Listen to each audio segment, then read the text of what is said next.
might take days or weeks or even decades to accomplish in life, and goals that can be done in different stages of life.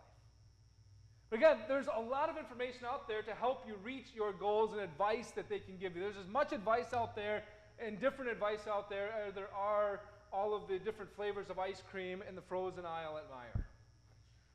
And they'll tell you, in order to reach your goals, dream big, but start small. And so you can reach goals along the way of achieving the ultimate goal, so you have a sense of accomplishment along the way. Or make goals that are realistic and achievable for you. Or sometimes make goals and set them in bite-sized chunks. All different advice on how you can reach your goals. Do you know that there is one thing you can do that will increase your chances of fulfilling your goals by 42%? Just one simple thing. And it will increase your chances of reaching your goals by 42%. That is astronomical. If someone said to you, if you had your retirement fund, someone came along and said, you know what, I have just one thing you need to follow and it'll give you a 42% increase on your returns, you're probably going to listen to that. You still don't want to hear what they have to say. But there's something that, and everyone can do it. It's that simple. Whether you're 8 years old, whether you're 68 years old, everybody can do it. There's one simple thing you can do to increase the chance of fulfilling your goals by 42% in life. But if you want to hear what that is, you're going to have to listen for just a few moments longer. So the beginning word in our lesson today, the word that our lesson starts out with today is therefore. And so what's happening in our lesson is the writer has reached a conclusion. And that's what our lesson is today. But whenever you see that therefore, you have to ask yourself, well, what led up to this point? And then what is the conclusion that is reached? So here's what led up to this point. Here's what got us to where we are in our lesson in Hebrews chapter 12. Before this, in Hebrews 11, he goes through this chapter and he lists all kinds of people in the Old Testament that have lived in faith before. He talks about Noah, who lived in faith and was pounding the hammer and building the ark because he trusted in God's promise that God would send the flood. Before a raindrop ever fell from the sky, Noah was busy building the ark, living in faith and trusting what God said. He talks about Abraham, where God came to Abraham and said, Abraham, I want you to pack up your life, get everything together, and I am going to send you somewhere. I'm not going to tell you where you're going, just trust me. Follow where I'm going to send you. If you were going on a vacation for a weekend, would you ever say, hey, let's go someplace. Where are we going? I have no idea. But let's just go. You probably don't even do that for a little trip for a weekend. Abraham did that with his life. God said, I am going to show you this and just follow me. And he leads him to the land that the Israelites would take as their inheritance, the promised land. He shows him, and Abraham lives by faith. Moses, God came to Moses, called him to lead the Israelites out of slavery in Egypt. He leads them through the wilderness to the doorstep of the promised land that he promised to Abraham before that. Again, trusting what God said, living by faith. And he lists many more people in the Old Testament that came before. And after all that, now he says, therefore, he reaches the conclusion. And here's what the beginning part of the conclusion is. Listen.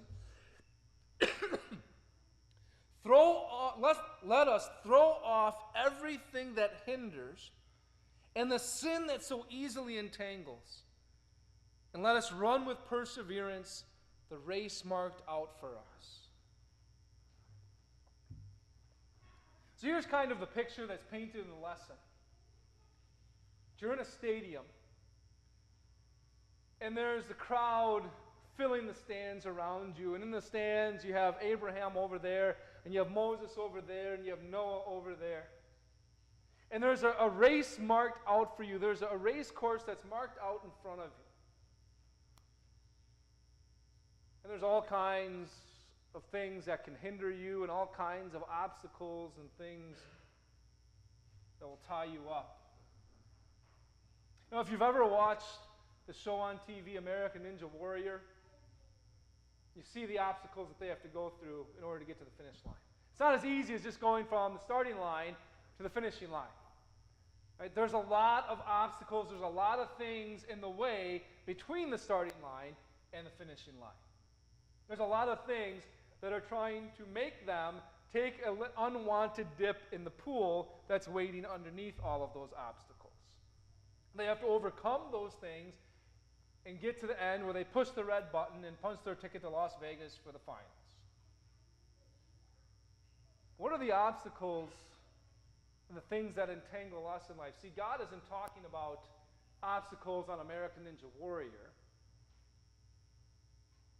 But he tells us the obstacles, the hindrance, the things that entangle us in life is really simple. It's sin. That really easy, tiny word, sin. Well, what is sin? Is it just a mistake that I make once in a while, or a thing that I messed up, or maybe I just took a wrong turn in life and I just got to get the car turned around of life and get back on the road, and then everything will be fine, everything will be good? What the word sin actually means is to miss the mark. It actually comes from archery. What's the mark you're aiming for in archery? You're aiming for the bullseye on the target. And when you don't hit that mark, that's a sin. You've missed the mark that you're aiming for. When it comes to God, what is the mark that's aimed for? It's perfection. It's perfect obedience of God and His law. And we can't fulfill that. And we don't live up to that, and we don't fulfill that. We miss the mark of perfection. And so what's the result of it? Is it just, just a little mess up or just a little mistake or something like that? No, the result of it is eternal separation from God. That's what we deserve because of our sin. That's what hinders us. That's what entangles us. It entangles us so much that we're like the 3-year-old that has their shoes all knotted up and is pulling harder and harder to try to untangle them, only to make the knots worse and worse and worse. And we struggle until finally we don't have any energy left anymore to struggle against it. And we're worn out from the hindrance and the sin that so easily entangles us. Do you want to know the secret to having a 42% greater chance of fulfilling your goals in life? Here it is. Take a pen or a pencil. Take a piece of paper and write them down. That's it. Write your goals down. Study after study after study has shown that people that write down their goals and keep those goals in front of them and they can physically see them have a 42% greater chance of fulfilling those goals than people in the same studies who did not write down their goals. That's pretty shocking. That's pretty astounding. That's a pretty major jump in the chance of fulfilling your goal by simply doing something so simple. Again, whether you're 8 years old or 68 or 78 years old, you can do that. And have a 42% greater chance of fulfilling your goals just by doing that simple little thing. Of course, the big question is, why? Why does that increase the likelihood of fulfilling your goals by such a great amount? Because it forces you to focus. It creates greater focus on the goal. And usually with most people, what automatically happens when they write down a goal is they also become far more deliberate and specific in that goal as well. An example, if you just say, I just want to lose some weight. But that's as far as you go. You just think that, I just want to lose some weight.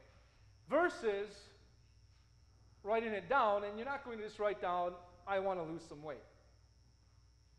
But you can write down, I want to lose 10 pounds by July 1st. It becomes far more specific, and you're far more focused on a specific thing. And that makes a huge difference. See, in a race, what does a runner focus on? They're not focused on the next step. They're focused on the finish line. That's what pushes them through when they get tired, when they're fatigued, when they don't want to go on any farther. They focus on that dream of breaking that ribbon at the finish line and crossing that line. That's the focus.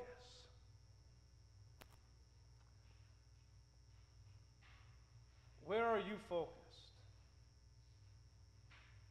What is your focus? Are you focused on the problems? Are you focused on the things that hinder? Are you focused on the sin that entangles us in life? And it can be a whole host of different things in life. Maybe it's a relationship that's strained or even broken and causes pain for us. Maybe it's bad choices we made in the past and now is affecting our present and our future. Maybe it's a certain sin that we're struggling against, and just when it seems like we've overcome it, then we fall back into that temptation again and we feel so broken and so full of despair. Where's our focus? Is it on all those things that hinder us and the sin that entangles us? Listen to where God tells us to focus today. Let us fix our eyes on Jesus, the author and perfecter of our faith, who for the joy set before him endured the cross, scorning its shame, and sat down at the right hand of the throne of God. Our eyes aren't focused on everything that can get in our way, everything that can hinder us, the sin and the problems that can entangle us so much in life.